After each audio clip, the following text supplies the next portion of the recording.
Salut à tous, j'espère que vous allez bien. Donc, petite vidéo mise à jour sur le Bitcoin et l'Ethereum. Mais avant de commencer, comme à chaque fois, je tiens à remercier la communauté. Merci énormément pour votre temps. Merci pour les likes, les commentaires, les partages. Ça fait vraiment plaisir. Et sans plus tarder, on va attaquer la vidéo. Let's go.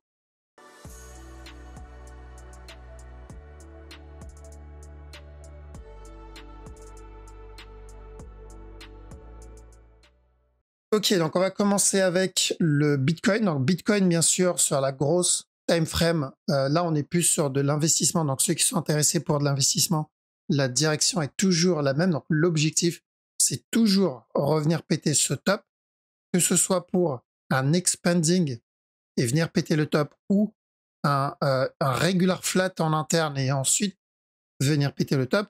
Dans tous les cas, ce qu'il faut retenir, c'est cassure du top. Donc là, le but, ce n'est pas d'essayer de timer mon point d'entrée, c'est uniquement d'essayer de DCA au maximum, de cumuler au maximum dans cette zone. D'accord? Donc là, le but, c'est de cumuler et de laisser tourner.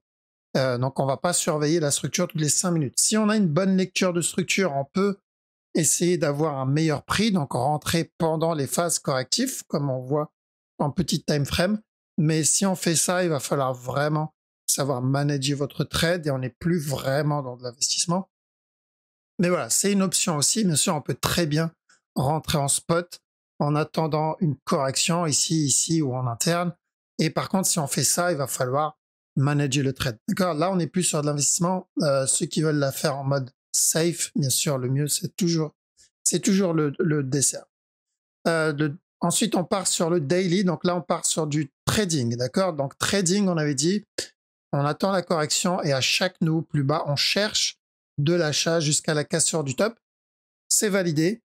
On est toujours au top. Donc, c'est toujours une bonne zone pour prendre des profits si on ne l'a pas encore fait. Donc, il faut payer, il faut se payer, il faut prendre des profits et mettre le reste en break-even. Parce que oui, en daily, je rappelle qu'on a bien obtenu cette correction 4 heures, mais on n'a toujours pas corrigé la structure daily. Et à chaque nouveau plus haut, on risque un retournement. D'accord? À chaque nouveau plus haut, on risque un retournement pour corriger cette impulsion haussière. Donc ça, on ne l'oublie pas. L'erreur ici que je vois, c'est qu'il y a beaucoup de personnes qui essayent déjà d'anticiper le retournement. C'est trop tôt, les amis. Là, je ne vois pas de retournement pour le moment. On a atteint l'objectif, on laisse le buy, on reste dedans.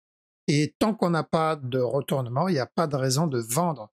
Si je regarde en 1 heure, par exemple, 1 heure, c'est plutôt haussier. S'il continue à faire ce qu'il fait là, ça m'annonce encore de l'achat, donc revenir péter le top. Donc, en 1 heure, personnellement, je vais privilégier plutôt de l'achat. Certes, en 15 minutes, ici, ça pue le sell encore, il ressemble un peu à ce qu'il a donné ici, mais même s'il vient donner un sell là, ça n'invalide pas la structure 1 heure. Ce qui invaliderait la structure 1 heure, c'est s'il explose. Vraiment, on a une grosse impulsion. Là, ok, là, le mouvement n'est plus haussier, mais plutôt une structure de retournement. Par contre, pour le moment, ça, c'est une structure de continuation. Donc, je le vois bien revenir, tester le top encore une fois. Donc, voilà pourquoi je cherche pas à vendre dans cette zone en 1 heure. Ceux qui veulent tenter les sell setup en 15 minutes, pourquoi pas. Mais c'est risqué à cause de cette structure 1 heure. Donc, attention en 1 heure. Pour le moment, c'est encore aussi. D'accord? On va voir si ça change, mais pour le moment, c'est encore aussi. Et ETH, d'ailleurs aussi, certes, en 15 minutes ici, ça pue encore le drop, mais tant qu'il reste un range dans cette zone, comme là-dedans, c'est haussier. Donc pour le moment, c'est plutôt haussier pour ETH. L'objectif est le même, donc ce qu'on avait vu dans la précédente vidéo. On avait dit casse sur de la trend. Si on le voit range au-dessus, on cherche, donc le buy, objectif c'est le même.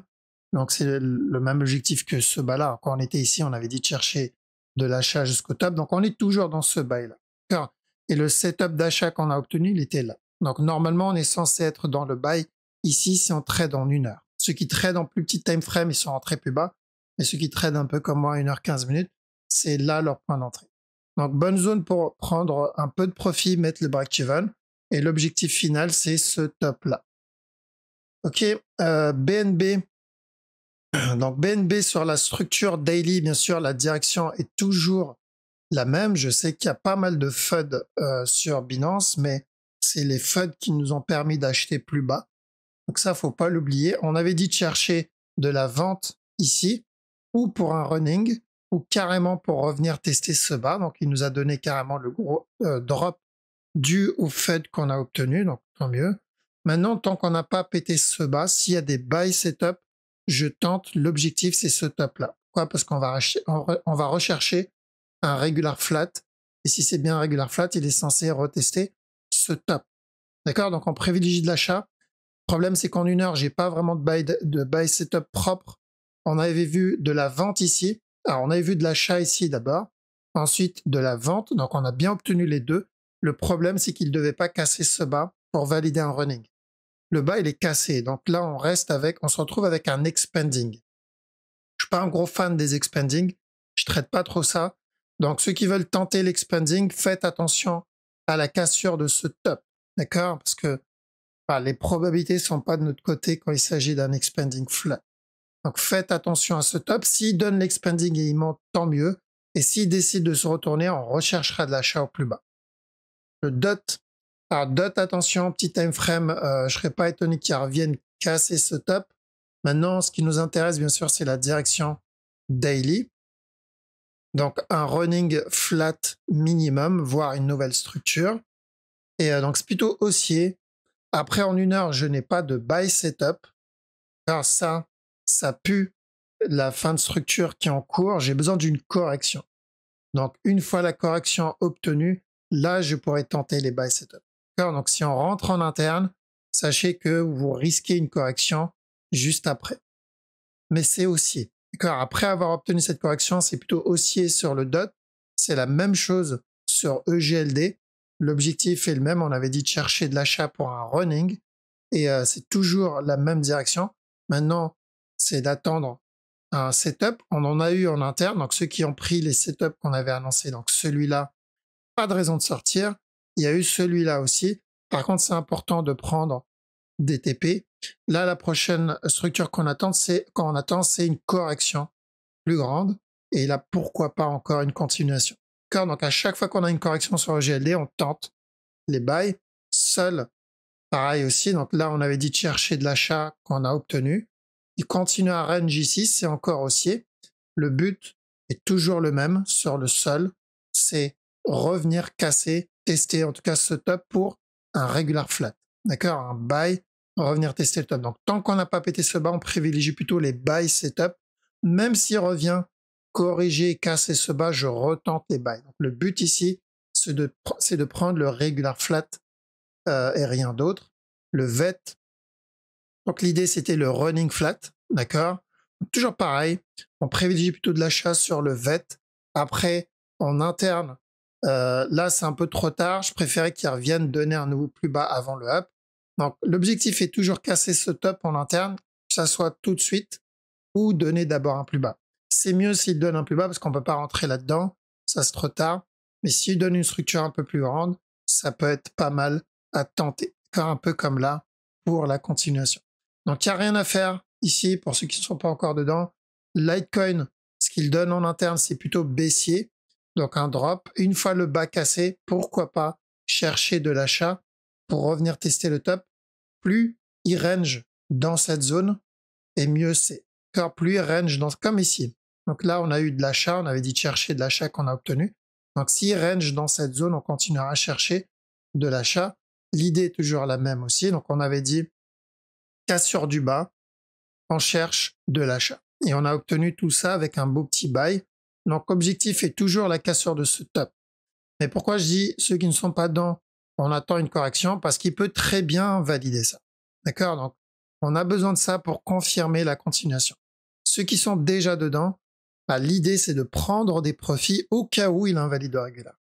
Mais juste une partie et on laisse le reste parce que l'idée est toujours de trade le regular flat. D'accord? Donc, prochaine étape, c'est une correction et ensuite de l'achat. Par contre, attention, 15 minutes, ça pue le sell. D'accord? Donc, ça comme A, ça comme B, ça comme C et ensuite un drop avant le up. Donc, une heure, on attend la fin de cette correction et ensuite buy. OK? Voilà, donc on a fait le tour. Bitcoin, c'est celui que je vais surveiller le plus en ce moment parce que il est en train de corriger, il donne à peu près la même chose que là, la même chose que là. Et donc ça, pour moi, c'est plutôt haussier. D'accord? Tant que j'ai pas de gros drop, je suis plutôt haussier sur le Bitcoin en 1 heure. Donc ceux qui surveillent et qui essaient d'anticiper le retournement, faites très, très attention. Ok? Voilà, donc je vous laisse ici. Je vous souhaite une très bonne soirée. Je vous dis à la prochaine. Ciao.